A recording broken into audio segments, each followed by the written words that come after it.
Let's take a listen at this one from Thomas Massie. The fact that these Epstein files still, there are millions of more documents that are still reviewing at this point. You know, if this were a private law firm with 5% of the resources of the DOJ, this would have been done by the deadline. And they just missed another deadline, which is the report to Congress, which is supposed to list all of the politicians that are in their files. And also, they're supposed to justify all the redactions 15 days after the first 30-day window. But the biggest problem isn't that they're missing the deadlines, it's what they're redacting.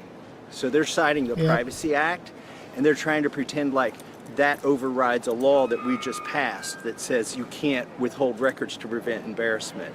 They're also citing FOIA standards, which don't apply to our law when they're trying to say that they don't have to release internal decisions. But our bill specifically says release internal decisions. So what are you going to do about it? Yeah, I mean, they are trying to control the narrative. They do not want anything to spin out of their control. So, yeah, there is something going on. We're looking at that. What's your timeline for inherent contempt? Well, she gets right to the point.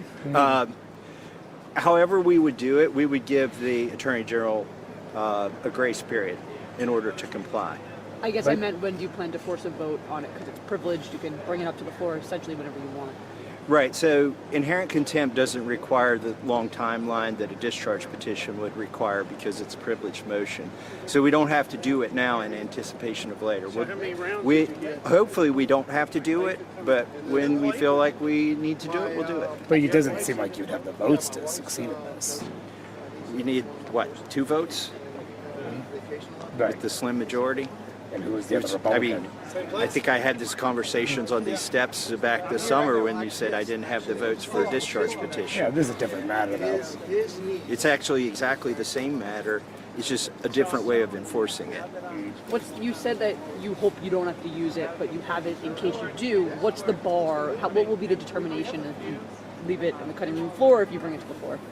So the end game here has never been to get the files. The end game is to get justice and transparency. And even if they had met the deadline, they're avoiding that by citing laws and regulations that don't apply or have been obviated by this bill.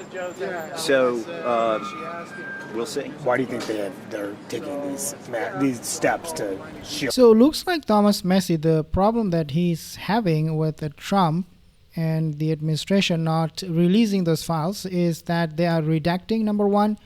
Number two, they are using different laws, rules, regulations in order to, get away with all of these names that are on the list, especially for Donald Trump. Shield these documents from its release. I mean, they've never wanted to release the documents in spite of what the vice president said during the campaign and the attorney general even after she took office. I think they're still trying to protect rich billionaires, politically connected people, and I think they're also trying to obscure the involvement of our own intelligence agencies in this. And I mean, a lot of people, they're asking why Donald Trump is releasing the Epstein files when the Democrats should have done it. He's brave, he's this, he's that.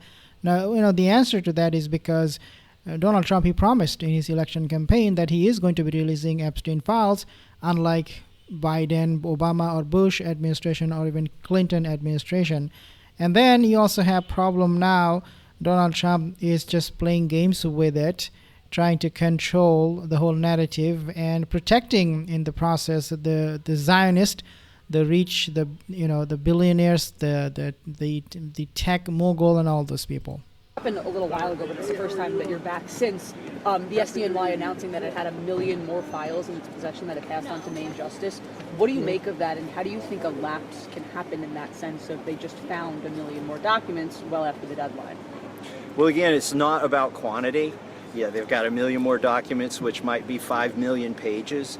It's not about the quantity, it's about the quality of what they're releasing. And right now they are trying to release nothing, even while they release a large volume of material. And why are they just finding it now? They should have known about this a long time ago. I mean, Pam Bondi said she had found a trove of documents back last spring.